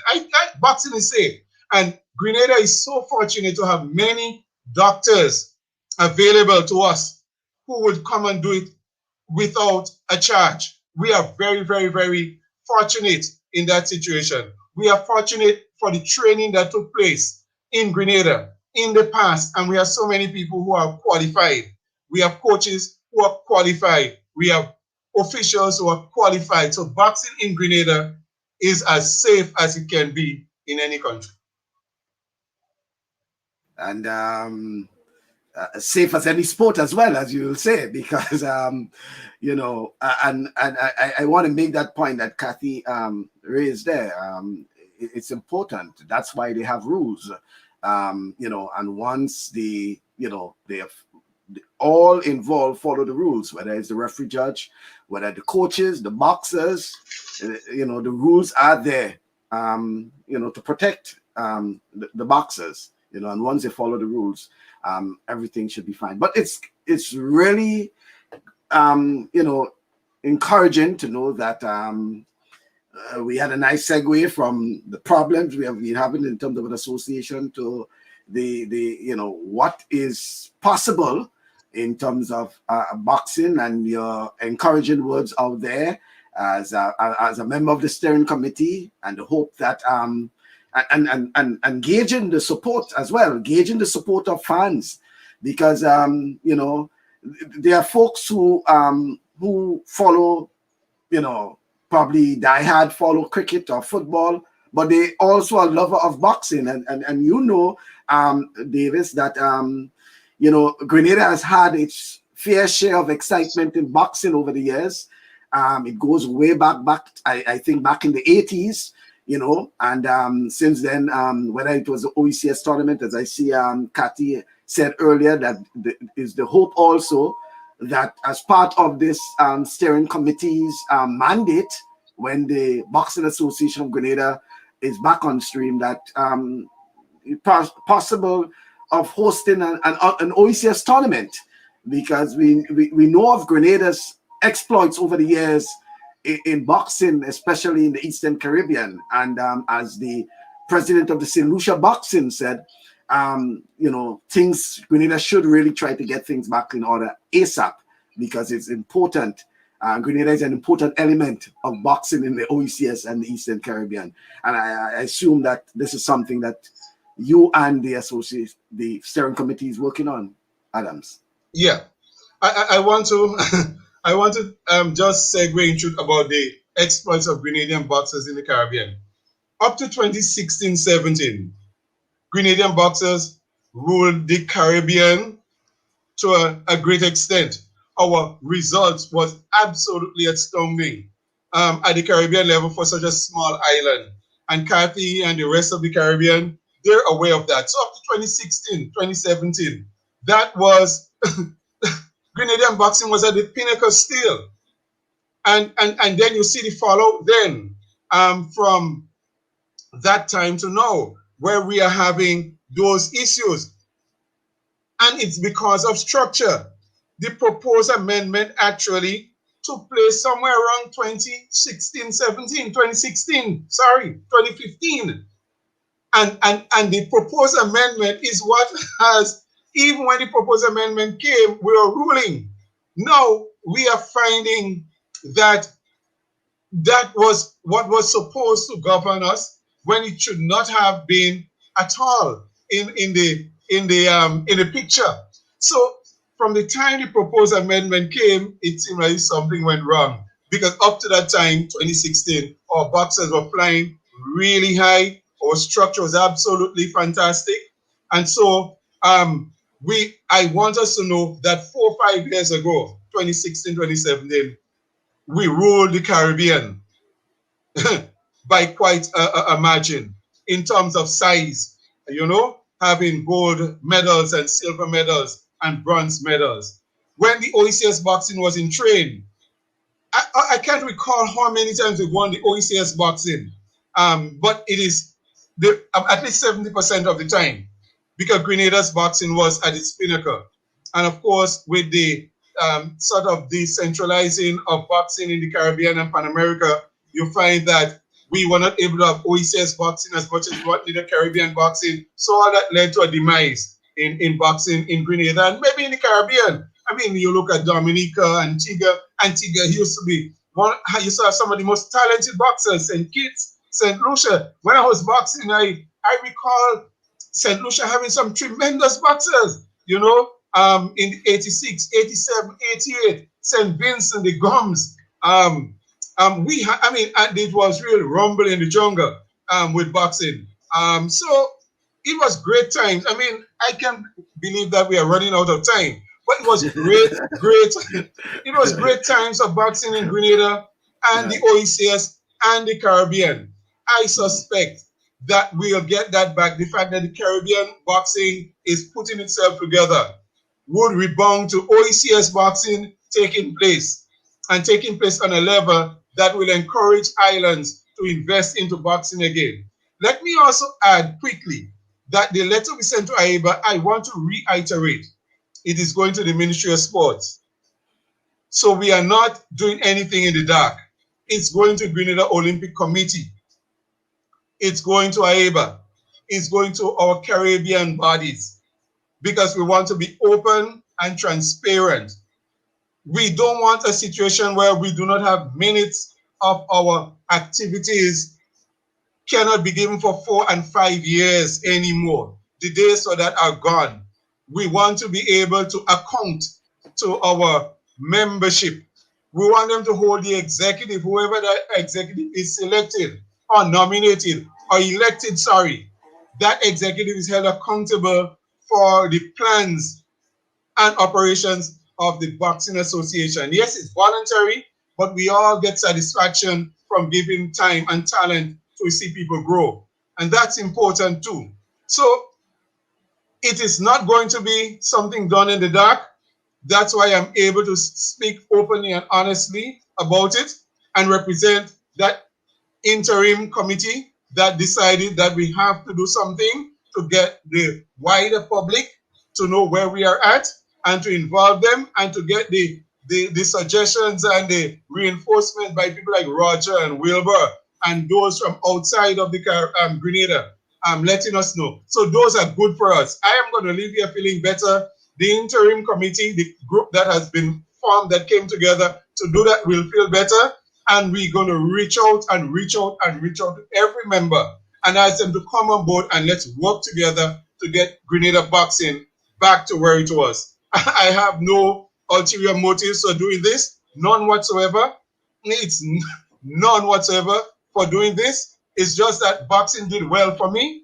And and my family, because I am who I am because of boxing. It has helped me in my job. It has helped me in my dealings with people. It has helped me in meeting people. I went to almost every part of the world because of boxing, both as a coach and as a boxer. Yes, and Kathy knows that. And so I want to give back. And if my mouth will give back something, then that's it. I'm willing to allow my mouth to give back and hold feet to fire. Basically, that's what I'm doing for the group that's decided that let's do a letter and send it out there and let them get involved in what's happening. So I don't want us to lose sight of that at all, with all of the nostalgia that we've had in terms of what boxing has done in Tantin, in the Youth Center, in Queen's Park, and so on, of all the great boxers that we've had, from Gat Felix to Bonnie Wilson to Tad Joseph to Christopher Collins to Kenneth Joseph to Jewel Lewis to Alex James. I mean, we can go on and on. The young ones we have, like Rufus Clement, and I can't remember all of their names. We have our diaspora out there working with us and providing boxers to represent Grenada. I mean, we cannot let that go to waste at all. We cannot. And that's where I stand at present. Well, quite a bit from you there, and no doubt we'll be looking forward to most of, if not all of what you say really come to fruition. Well, let's just take a short break, and we'll be back momentarily just to let you know of some that program changes, rather, to let you know that come next Thursday, our program will be moving to a new time slot of 8 o'clock rather than the 6:30. The 1 o'clock Saturday Sports Special will continue at 1 o'clock in the afternoon, but just a program change for the TalkSports program on a Thursday evening, moving to a new time slot of 8 p.m. to 9 p.m. rather than the 6:30 to 7:30.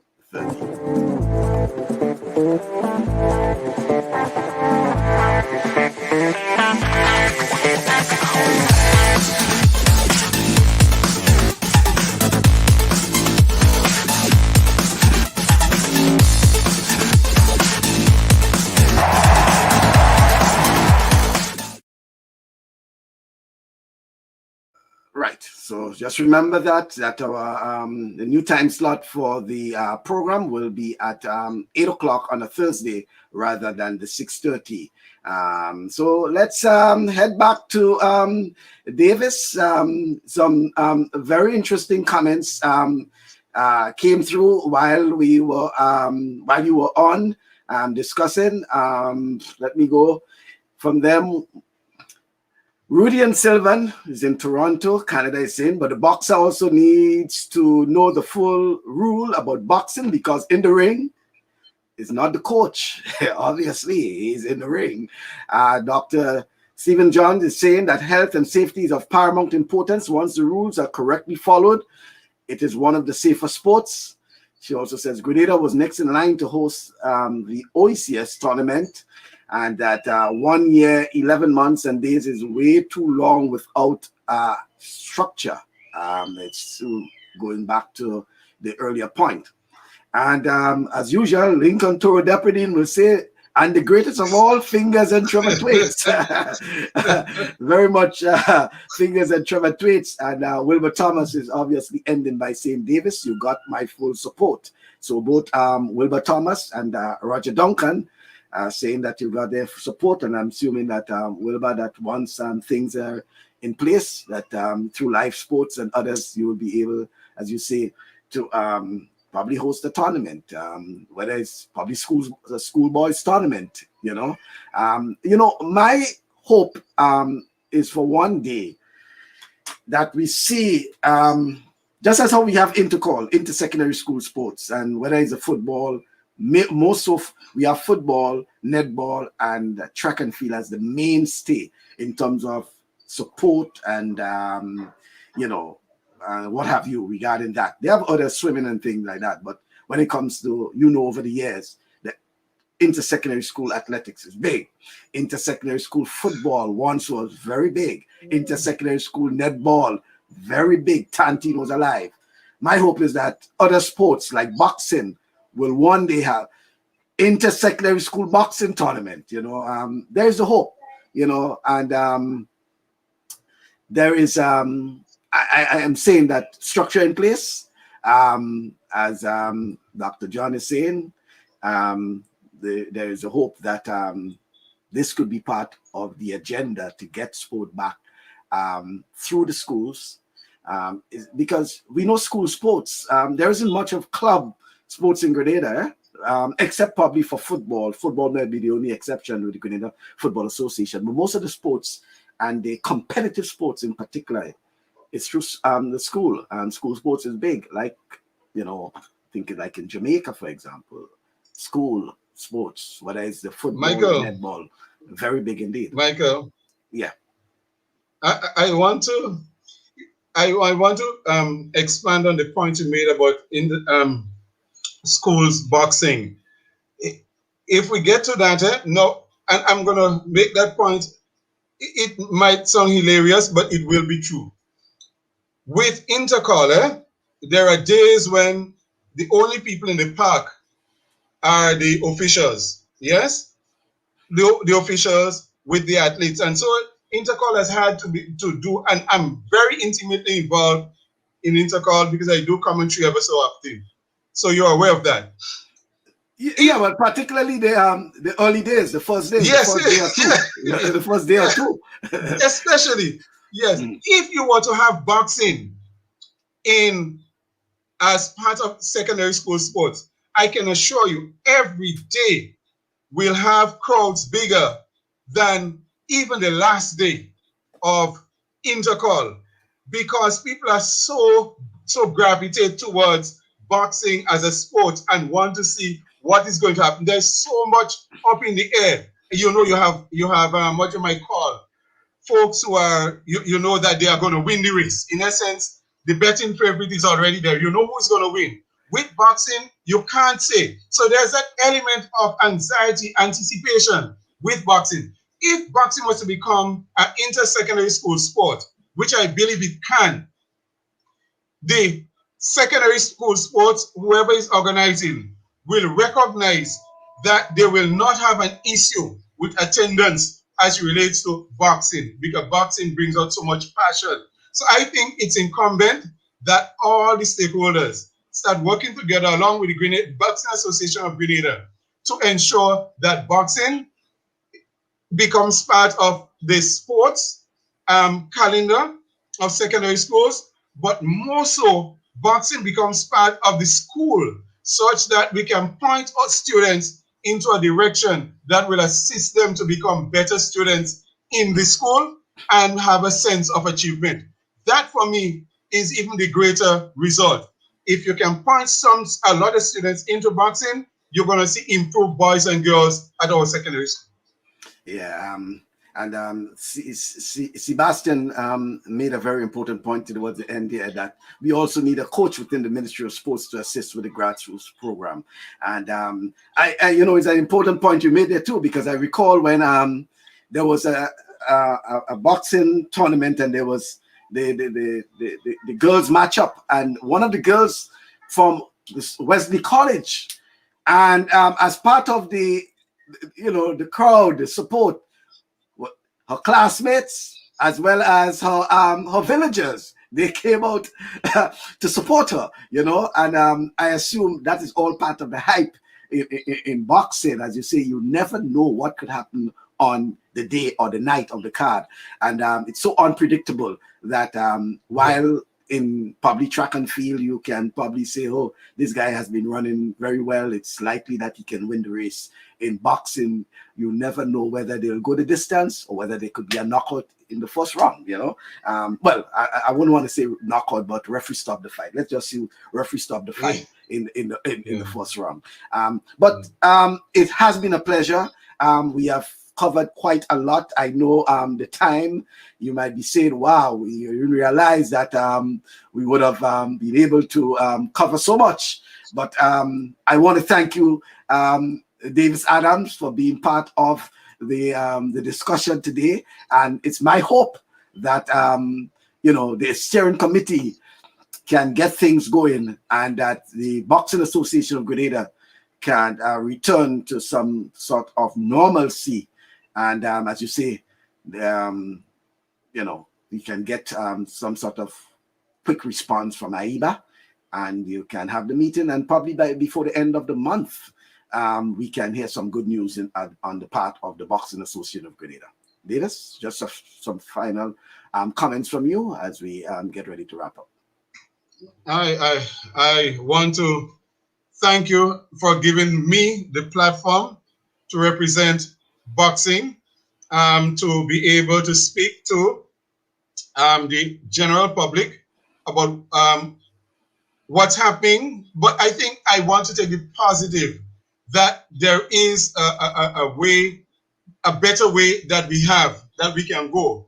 We have so much in store, so much that we can achieve, that once we get over this hurdle of getting our association functioning, we can go a long way to bringing back boxing to where it was, bringing back the representation where it was, and Grenada on the map where it was as it relates to boxing. I'm really sorry that I could not be able to speak to so many other people who would have gotten us to this point, because there are so many names we can call, so many associations we can call, and so many sponsors that we can call, whose name we can call, that would have assisted us. Maybe we need a separate program to talk about the input of associations and sponsors that helped us. But all for now, in order to get to there, we must get to fixing our business. And I'm hopeful that we'll be able to fix it well, and once again become what we should be as an association, representing our boxers and pointing us forward. So really grateful on behalf of the members of that committee that has been formed to try to bring some resolution to what is happening with our association together. And whoever is elected, when that election is held, they have my support to ensure that ideas come and activities are enacted to the benefit of our young people in Grenada, Carriacou, and Petit Martinique. Thank you for that platform, Bascom, and I hope you continue to do what you're doing for sports in Grenada, Carriacou, and Petit Martinique. Just a quick yes or no. Are you making yourself available for the executive position? The truth of the matter is, first and foremost, my thing is to get this thing out of the way. No, I can be influenced into accepting a position. I can be influenced, but I'm not setting it out as my goal. Okay, thank you very much. Yeah. All right. So that's Davis Adams, former national boxer and coach, giving us his take on the attempts by the steering committee, as a member of the steering committee, to get the Boxing Association of Grenada back, their house back in order, to get that dream house back in order. And we wish them all the best. We are hoping that we will win for boxing. Boxing has been a staple of sports in Grenada for many years, and we are hoping that they really get things back in order. Just a few words before we get the wrap up.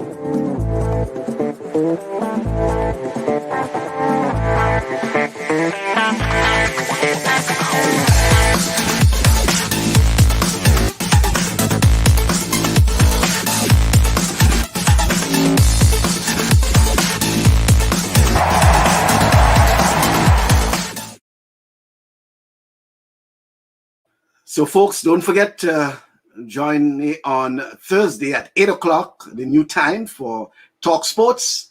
Will be on air at 8 o'clock on Thursday. That's the 15th of April.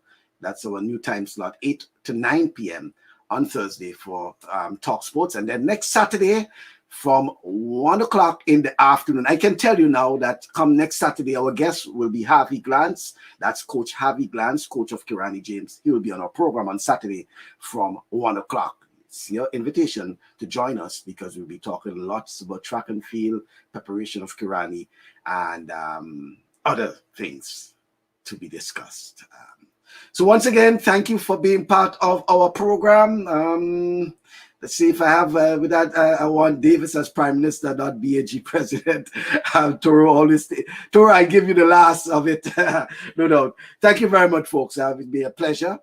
Sebastian, Toro, Wilbur, Dr. Deborah, Kathy, all of you folks, you have been inspiration to the program, and I want to thank you for being part of the program and being, providing your tidbits on it. And the invitation is yours to join us on Thursday at 8 o'clock in the EM. That's 8 o'clock in the PM. 8 o'clock in the PM for our another Talk Sports program. Until then, have a pleasant weekend.